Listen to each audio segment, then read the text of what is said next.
दोस्तों, आज की गौतम बुद्ध की कहानी में आपको बहुत कुछ सीखने मिलेगा, तो इस कहानी को पूरा अंत तक जरूर सुने। कुरु प्रदेश के कम्मासधम्मम निगम में एक ब्राह्मण रहता था। उसकी कन्या बहुत सुंदर थी। ब्राह्मण का निर्णय था कि वह अपनी इस रूपवती कन्या का विवाह उसी व्यक्ति के साथ करेगा जो उसी के समान सुवर्ण सुंदर हो।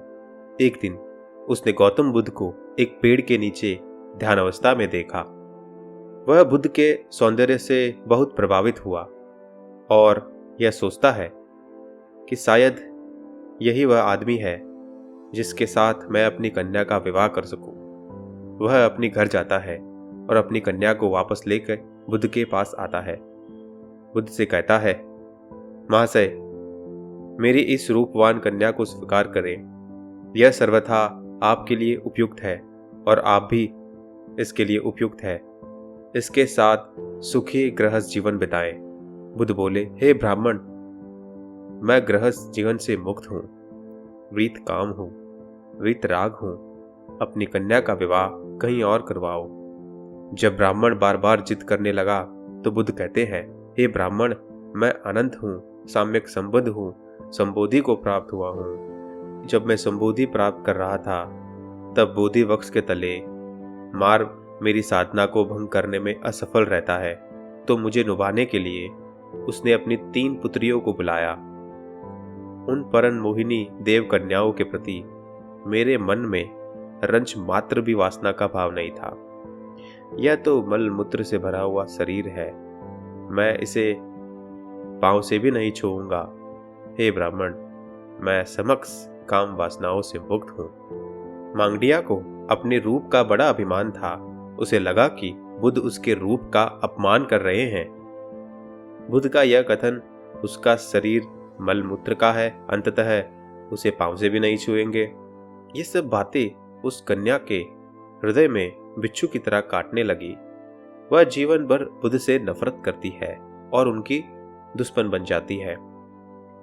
मांगडिया के चाचा ने कौसंबी के राजा से उसका विवाह करवाया।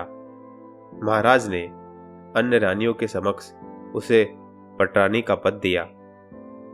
एक दिन कौसंबी में कौसंबी के सेठों ने बुद्ध को आमंत्रित किया।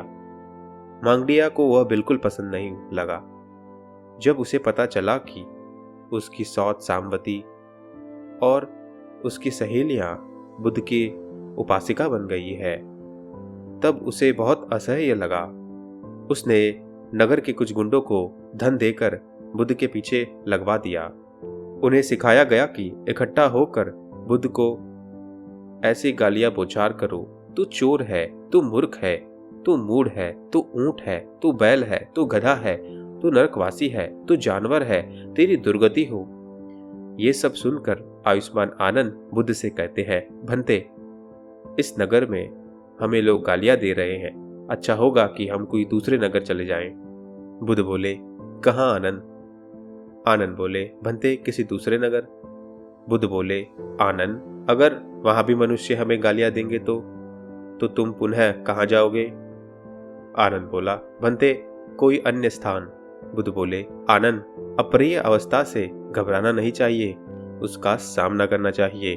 जो समस्या जहां उत्पन्न होती है उसका समाधान वहीं करना चाहिए, उससे भागना नहीं चाहिए। आनंद, गालियां कौन दे रहा है? आनंद बोले, नौकर चाकर मजदूर सभी गालियां दे रहे हैं। बुद्ध बोले, मैं रणभूमि में उतरे हाथी के समान हूं। संग्राम भूमि में उतरे हाथी के चारों दिशाओं से तीरों का सामना करना पड़ता है। उसको चारों दिशाओं से तीरों की बौछार होती है। उसी प्रकार दूसरे द्वारा कही गई दुशील बातों को सहन करना भी एक भार है। बुद्ध प्रवचन देते हैं, आनंद, 7 दिनों तक ये गालियों का सिलसिला चलेगा। 8वें दिन सब लोग शांत हो जाएंगे आनंद। और देखते ही देखते बुद्ध पर लगाए गए आक्षेप 1 सप्ताह में खत्म हो गए। मांगडिया का प्रयोग विफल रहा। तब उसने गुस्से में आकर बुद्ध की उपासिका रानी सामवती और उसकी सहेलियों को षड्यंत्र से एक कमरे में बंद करके चला दिया। जब ये बात राजा उदयन को पता चली तो उसने मांगडिया और उसकी सहेलियों को निर्दयतापूर्वक मृत्युदंड की सजा सुनाई।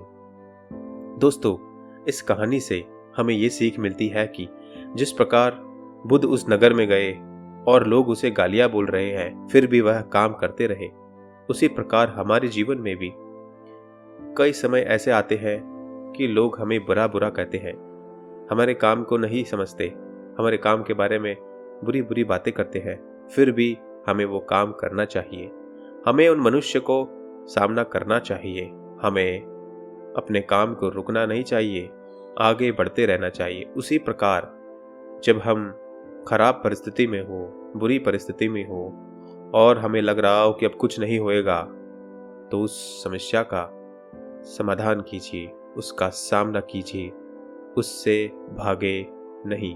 जिस प्रकार रणभूमि में हाथी तीरों को सहता है, उसी प्रकार दोस्तों सफलता पाने के लिए, कुछ करने के लिए उन्हीं तीरों को सहन तो करना पड़ेगा।